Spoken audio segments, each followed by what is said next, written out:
Stewart, welcome to another Time Team chat.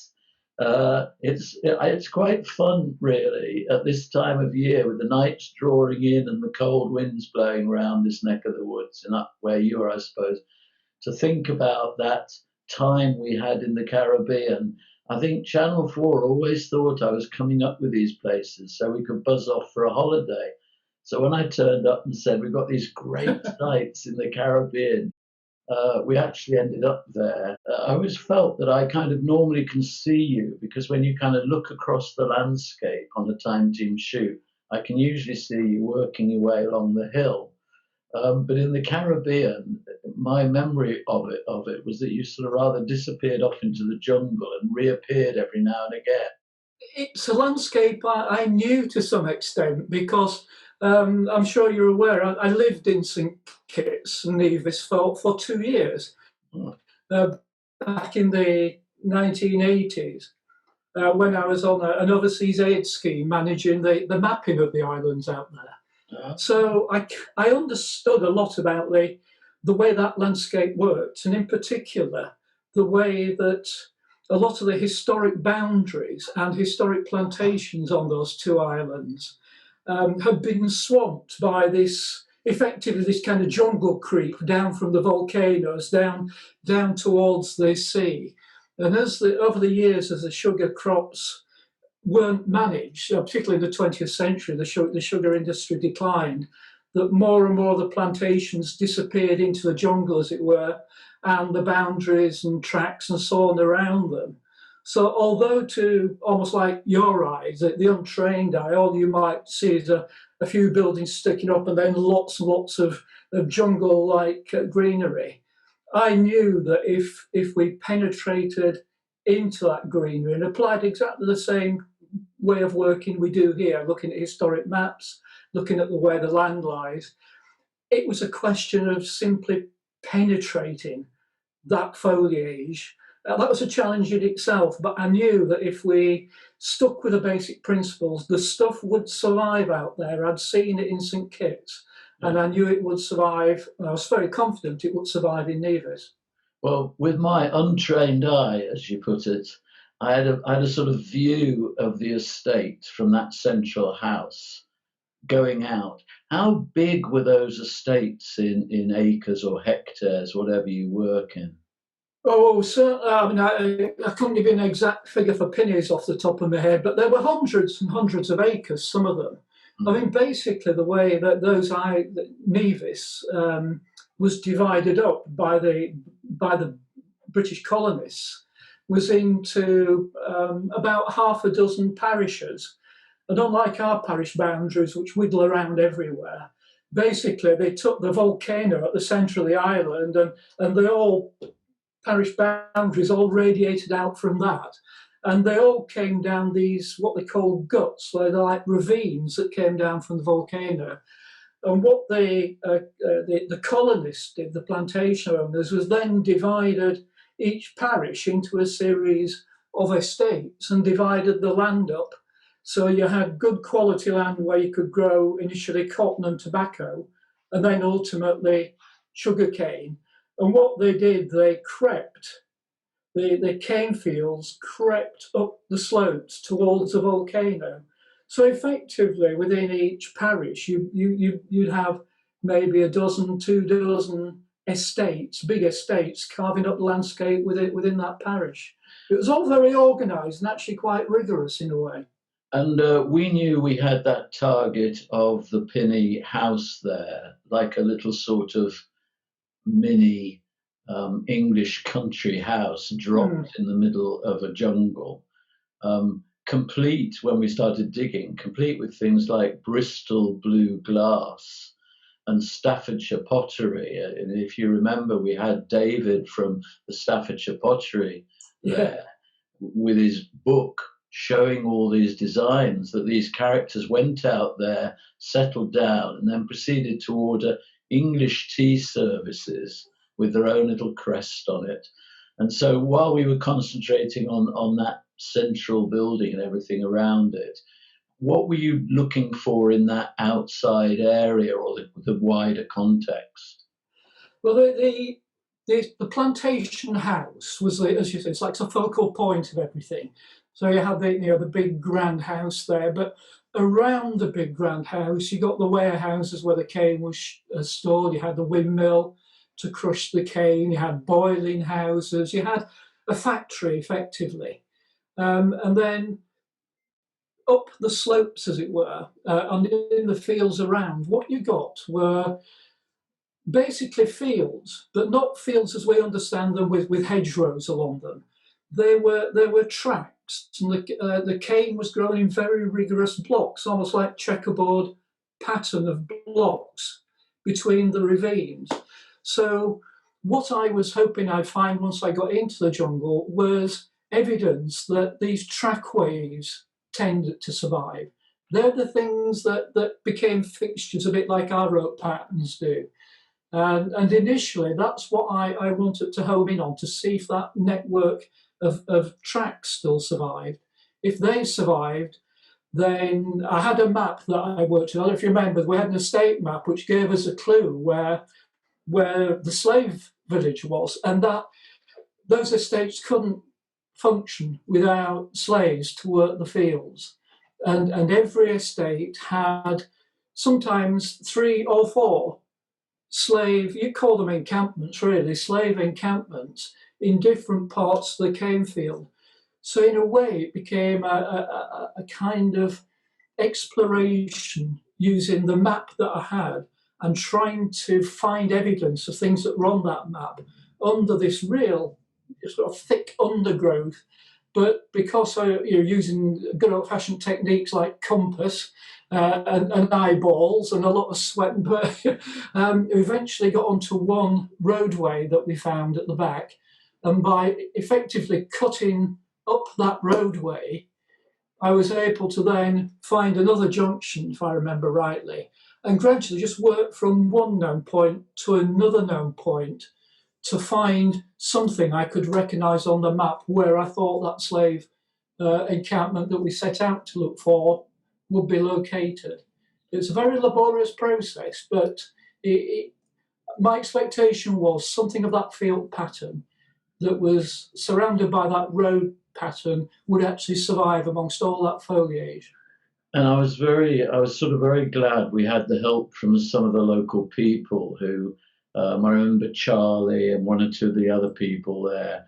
And when you disappeared off occasionally, it was with a great source of relief that I knew that Charlie and some of the local guys could sort of find you and knew where you were, because some of the natural trees and bushes out there are reasonably deadly. There seemed to be a long list of things that could sting you, jab you, kill you, and that's not. On top of that, the heat and obviously the mosquitoes. I mean, I think we all had a very short taste of exactly how extreme, and we were there at a nice time of year, and we knew that hundreds of slaves had been employed in those, well, not employed, but used as slaves to cut the cane in horrendously high temperatures and humidity, and many of them didn't survive very long. I mean, we somehow got nearer, although we were on the grand country house, the fact that the sugar cane was still there and you were ploughing your way through, it sort of gave us a little bit of a sense, anyway, what the conditions must have been like. Indeed. I worked out there for 2 years. I was working in that stuff day after day for 2 years, so I was fairly confident and familiar with the nasty things that were up there. But, it was nice to have Charlie along, but I was reasonably familiar with that side of it. It didn't by any means take away just how physically hard and horrible it can be up there. Yeah. But one of the things that helped me enormously, I had this sort of great desire to find that slave village, and kits back in the 80s. I actually did some cane cutting, and what you can't get just from reading about cane cutting is when you're in fully grown cane, it stands much higher than you do, and there's virtually no air in the cane. It cuts the air out the Caribbean has this lovely breeze blowing all the time, which what makes it attractive, for a nice holiday. But when you're in the middle of cane field, there is no air.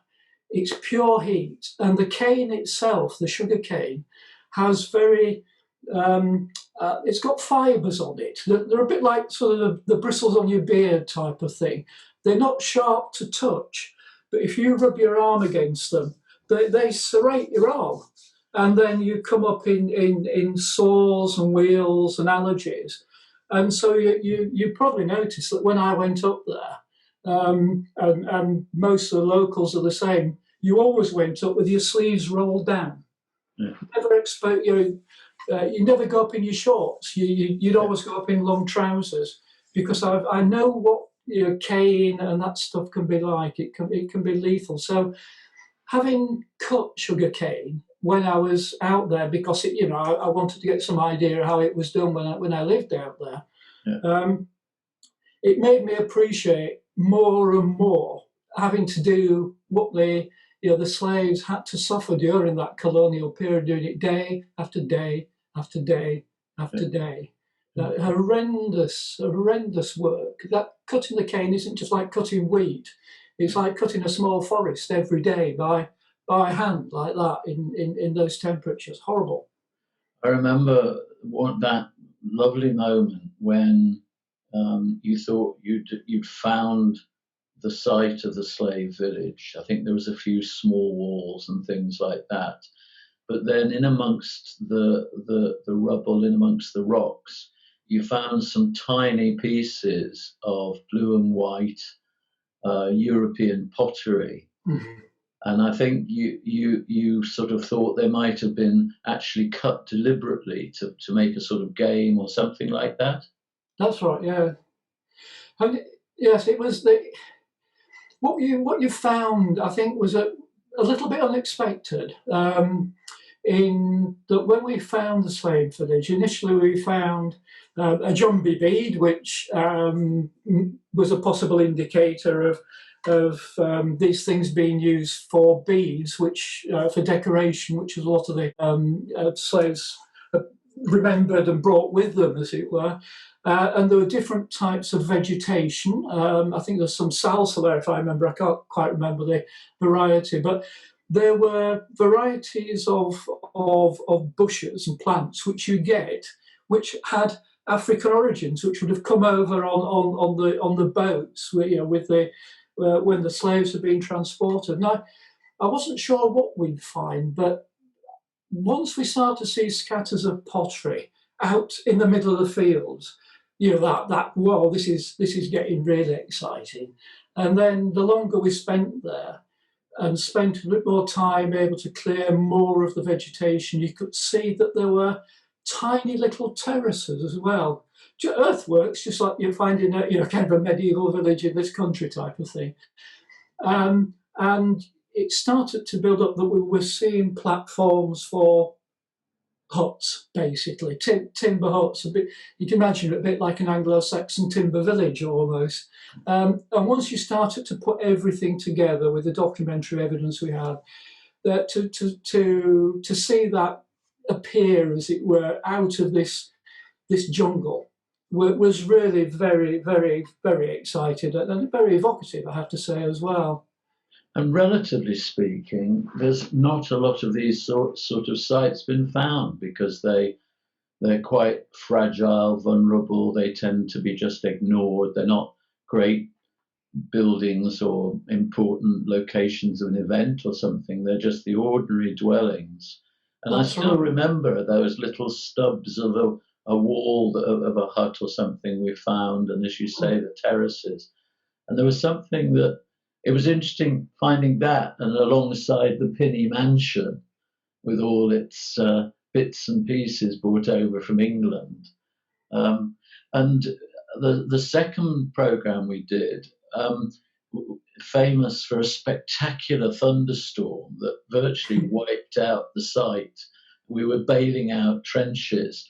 And although that was not so, the evidence wasn't so clear in that, the fact that we were finding Amerindian pottery, and remains from the earliest settlers of that island was quite a thing. I didn't think we'd ever find any trace of Amerindian occupation. I never went to that location because I was busy up on the Mount Travers estate and Jamestown for the programs we did out there. But it was no surprise to me because, again, back in the 80s when I worked out there, we had a hurricane, a proper building destroying hurricane. If you've never been in one, you don't want to be in another one, I can assure you. And I was, at that time, I was mapping round St Kitts rather than Nevis. But on one beach that I walked along after this hurricane, where it had this massive tidal surge, a bit like eventually destroyed Jamestown. This tidal surge had washed away about 30, 40 feet of beach and topsoil and stripped it. And I walked along it and it was actually covered in pottery and bones as well. There was a cemetery and it was quite to see all this stuff. And I got in contact with an American university and somebody came over and we did a quick rescue on some of the material, a bit like Phil did on Nevis, and mapped what we could before the next tide took it all away again. And it's quite staggering to see this. It's almost like somebody's rolled the surface of the ground back, and 48 hours later, it's all gone. It's been washed out into this. It's quite exciting and upsetting, time. So while we were down on the coast there, on that Amerindian site, we sent you off. What were you doing up at Mount Travers and at the other site? The focus of my attention was apart from the slave village, which I was very, very keen to see if we could find. But the main target was Jamestown, which was the capital of Nevis, which was established. I think it was about 1627, 1628 on Nevis, and became the capital of the island until this supposed hurricane, the earthquake and the tidal wave washed it all away. Well, when I lived out there, I never believed that, Tim. I never believed that for a minute because I knew something about the geology and the way those surges work on those islands, and I knew you weren't going to eradicate the first major settlement, which was there well into the early 1700s, with one earthquake, and the forts that were put there to protect it still survived. It just didn't make any sense to me. So when Time Team said, "Oh, we're going to Nevis," and this was 10 years after, and to go and look at Jamestown, whoa, Christmas has come. This is fantastic. I'll finally get a chance to have a really good go at Jamestown. And did you manage to get hold of some documents from I remember visiting the local library, the local museum, which had its own display of ancient documents. Mostly, it was a series of maps that were produced. We had the maps of the estates owned by the plantation owners, and we had maps that were produced by French spies, believe it or not, because both St Kitts and Nevis, because they had sugar and resources that were good for exploitation, initially tobacco, but those islands were fought over year after year. It was the Dutch, the English, the Spanish and the French, all at some point or another stuck their nose on every island and took it from the one who was there beforehand.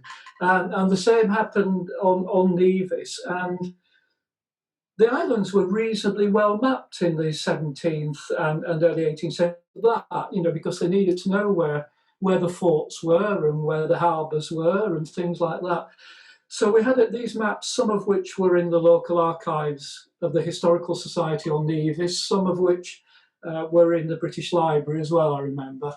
And piecing those things together particularly I think it was early 1706 map, a French spy map, which showed where the forts were.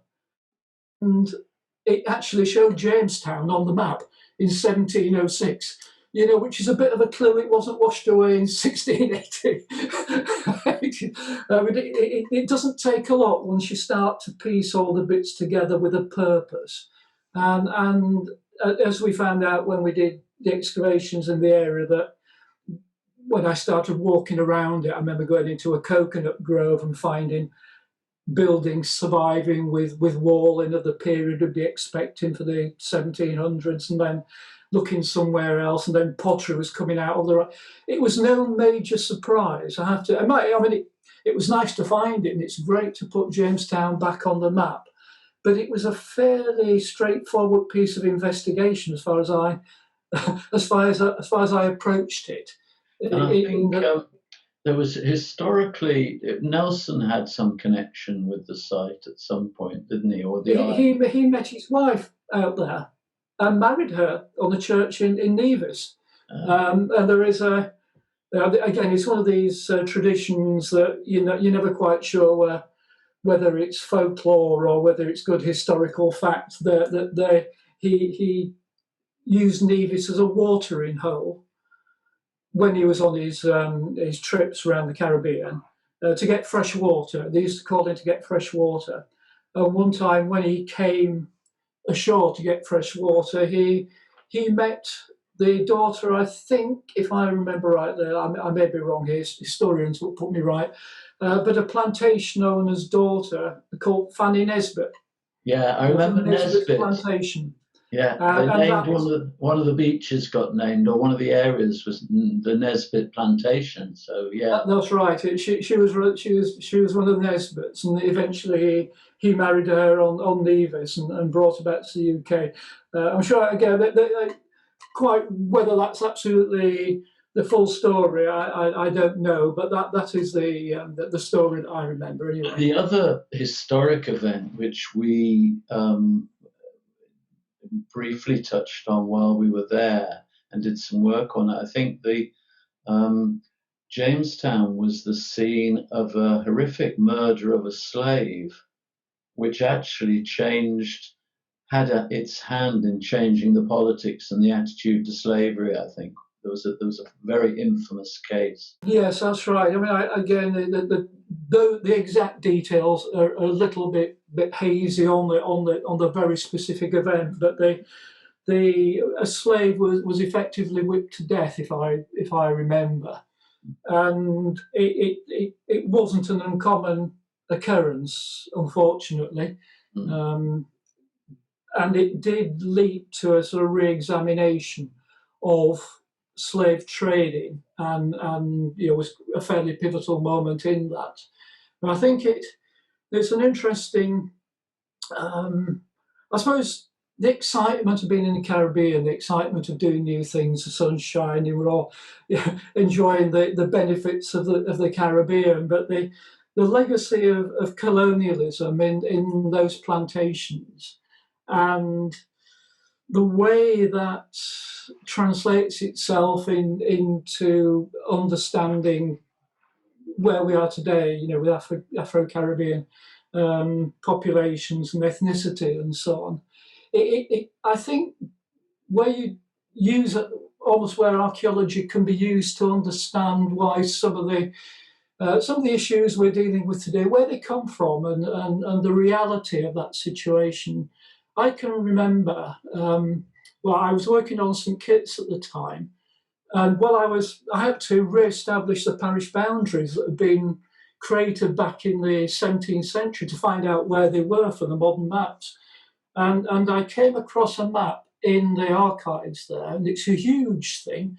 It was called the Mac Mahon map, and it was made in 1828 of all the plantations on St Kitts, with all the estate owners and all their estates shown and their fields. And on it were shown slave villages. And that's when I first got interested, when I was working out there. And what really, I suppose, was a shock was to see this original map, which would take bigger than a billiard table, far bigger than a billiard table, rolled out.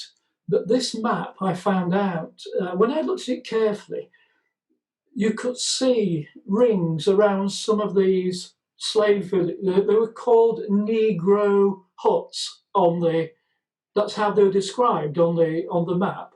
And some of them got pencil lines drawn around them, and there were little words written in there. And this map had been used as a gambling map by the plantation owners. And the plantation owners used to gamble with when they ran out of money, they gamble with their slaves. And they put their IOUs on the map.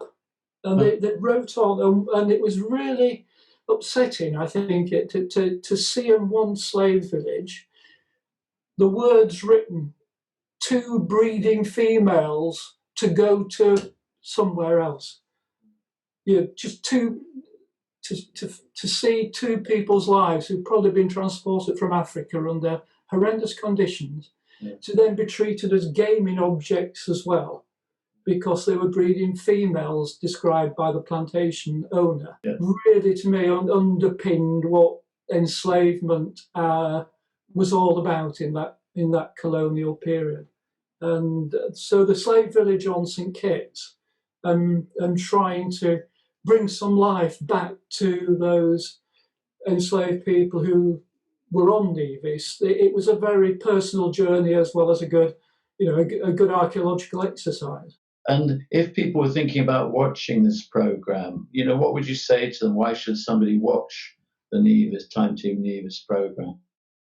It's a good illustration that the sun doesn't always shine in the Caribbean, I'll tell you that. Yeah. there was quite a lot of grey clouds while we were there. It was hurricane season. I think it's a really good program to watch, because it just shows how